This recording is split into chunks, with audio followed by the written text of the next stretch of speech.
달콤한 말씀, 행복한 하루. 오늘 우리가 함께 나눌 말씀은 누가복음 23장 1절부터 12절의 말씀입니다. 무리가 다 일어나 예수를 빌라도에게 끌고 가서 고발하여 이르되 우리가 이 사람을 보매 우리 백성을 미혹하고 가이사에게 세금 바치는 것을 금하며 자칭 왕 그리스도라 하더이다 하니, 빌라도가 예수께 물어 이르되 네가 유대인의 왕이냐? 대답하여 이르시되 내 말이 옳도다. 빌라도가 대제사장들과 무리에게 이르되 내가 보니 이 사람에게 죄가 없도다 하니, 무리가 더욱 강하게 말하되 그가 온 유대에서 가르치고 갈릴리에서부터 시작하여 여기까지 와서 백성을 소동하게 하나이다. 빌라도가 듣고 그가 갈릴리 사람이냐 물어 헤롯의 관할에 속한 줄을 알고 헤롯에게 보내니, 그때에 헤롯이 예루살렘에 있더라. 헤롯이 예수를 보고 매우 기뻐하니 이는 그의 소문을 들었으므로 보고자 한지 오래였고, 또한 무엇이나 이적 행하심을 볼까 바랐던 연고로라. 여러 말로 물으나 아무 말도 대답하지 아니하시니 대제사장들과 서기관들이 서서 힘써 고발하더라. 헤롯이 그 군인들과 함께 예수를 업신여기며 희롱하고 빛난 옷을 입혀 빌라도에게 도로 보내니, 헤롯과 빌라도가 전에는 원수였으나 당일에 서로 친구가 되니라. 오늘 본문은 재미있는 구절로 끝이 납니다. 헤롯과 빌라도가 전에는 원수였으나 당일에 서로 친구가 되니라. 정치적으로 서로 좋아할 수 없었던 헤롯과 빌라도가 예수님을 통해 친구가 되었다는 것입니다. 물론 음흉한 정치인들이 맺은 얄팍한 거래에 더 가까웠지만, 누가는 이 사건을 두 사람이 친구가 되었다라는 재미있는 말로 맺고 있습니다. 마치 예수님께서 십자가를 향해 발걸음을 옮기시자마자 사방에서 화해의 물결이 터져 나오는 것만 같이 묘사하고 있습니다. 빌라도, 헤롯, 그리고 예수님의 만남은 참으로 의미심장합니다. 왜냐하면 세상의 진짜 주님이 세상 왕의 대리인들을 만난 것이기 때문입니다. 빌라도와 헤롯은 마치 예수님의 운명을 좌지우지하는 것처럼 보입니다. 그러나 그것은 착각입니다. 그들의 착각이고 군중들의 착각입니다. 그들은 예수님의 운명을 결정할 아무런 능력도 갖고 있지 못합니다. 그들은 그럼에도 불구하고 예수님을 두고 이런저런 얄팍한 정치적 술수를 쓰고 있는 것입니다. 먼저 예수님을 넘겨받은 자는 빌라도였습니다. 빌라도는 로마의 집정관인데, 그는 로마의 중심에서부터 멀어져 유대 변방에 자신이 와 있다는 사실 자체가 못마땅한 이었습니다. 그나마 변방이라도 그는 안정적으로 다스려야 할 텐데, 자기 구역을 소란스럽게 하는 이 예수라는 청년은 여간 불편한 존재가 아니었습니다.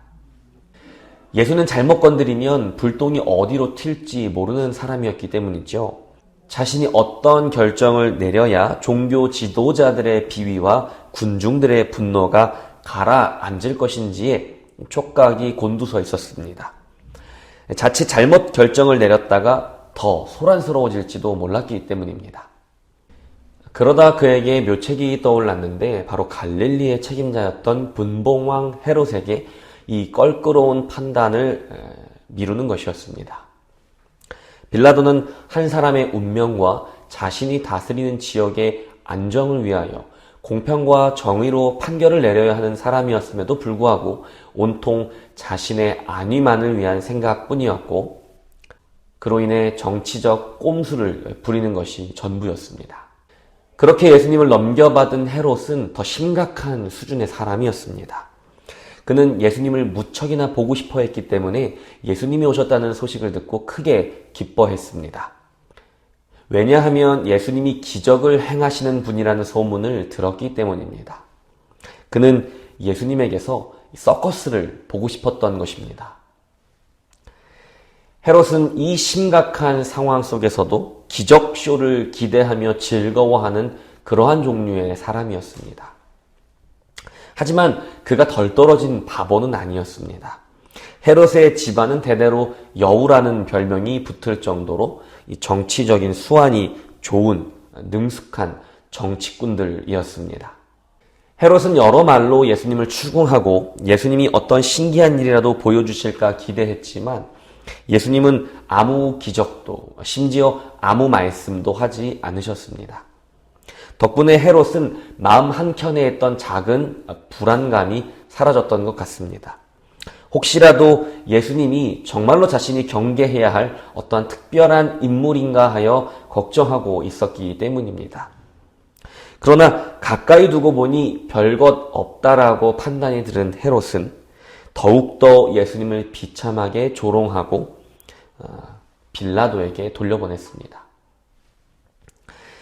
헤롯과 빌라도는 서로 정치적 꼼수를 부리며 자신의 안위를 위해 모든 것을 결정했지만 그 과정에서 마치 서로를 존중하는 듯한 그림이 그려졌습니다. 그리고 예수라는 골칫덩어리를 해결하는 일로 인해 서로 약간의 협력 관계가 형성이 되면서 그렇게 그날의 두 사람은 친구가 되었던 것입니다. 세상의 진짜 주인과 가짜 주인의 대리인들이 만났습니다. 누가 진짜 주인이고 왕일까요? 세상을 공평과 정의로 다스리는 분이 진짜 왕이고 주인이십니다. 그러나 빌라도와 헤롯은 오직 자신의 안위를 위한 정치적 꼼수뿐이었습니다.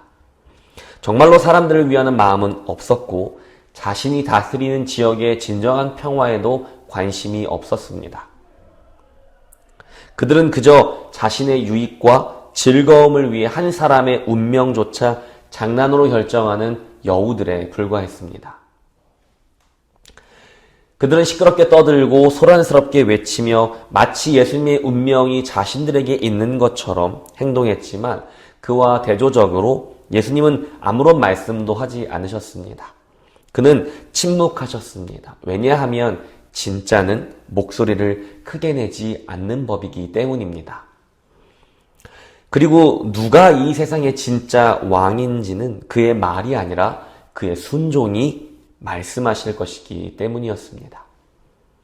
예수님은 하나님의 말씀에 순종하심으로 그 자신이 누구이신지 그 무엇보다 크게 말씀하실 것이었습니다.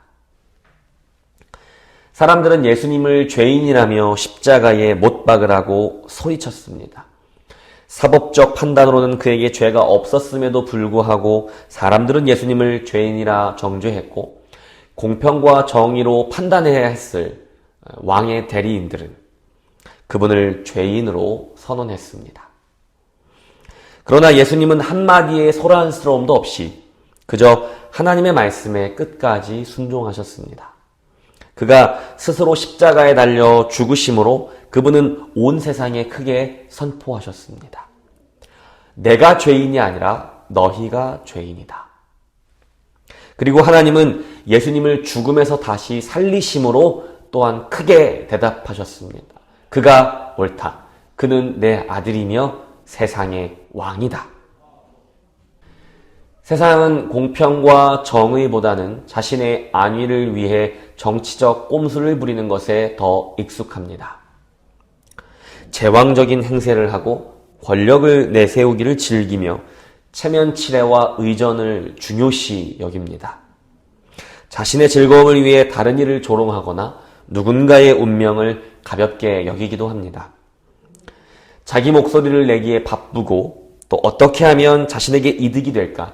어떻게 하면 자신에게 피해가 덜 가게 될까에만 몰두하게 됩니다. 이것이 세상의 지혜이고 이것이 세상의 왕이라 자처하는 자들이 보여주는 모습입니다. 그러나 우리는 오늘 우리의 진짜 왕이 보여주시는 모습에 주목해야 합니다. 그분은 말해야 할 것 같은 때에도 침묵하셨습니다. 그분은 오직 순종으로 말씀하셨던 것입니다. 그분은 힘으로 제압하거나 말로 찍어 누르지 않으셨습니다. 그분은 오히려 자신을 죽음 가운데 내어주셨습니다. 그리고 죽음으로 말씀하셨습니다. 너희가 죄인이다. 그리고 하나님은 부활로 대답하셨습니다. 그가 옳다. 소란스러운 세상에서 우리는 무엇을 말해야 할까요? 어쩌면 침묵해야 할 때가 찾아왔는지도 모릅니다. 그러나 오히려 우리는 말씀에 순종하는 삶으로 목소리보다 더 크게 말할 수 있습니다. 빈수레가 요란하다고 하지요. 가짜는 조악하고 소란스럽기 마련입니다. 그러나 진짜는 소란스럽게 말하기보다 먼저 순종합니다. 믿음은 무엇을 해야 한다고 말하기 전에 해야 할 일을 이미 하고 있습니다. 그것이 진짜입니다. 그리고 그것이 진짜 예수 닮음입니다. 오늘 여러분에게 주시는 하나님의 말씀은 무엇인가요? 기도 중에 하나님께서 뭐라고 말씀하시고 있습니까? 잠잠히 기도하며 하나님의 음성에 귀를 기울이십시오. 그리고 소란스러운 세상 한가운데에서 그 말씀에 순종하심으로 외치십시오. 우리가 담대히 순종할 수 있는 이유는 우리도 주님의 날에 부활함으로 옳다 여김을 받게 될 것이기 때문입니다. 가짜는 소란스럽지만 진짜는 순종으로 외칩니다.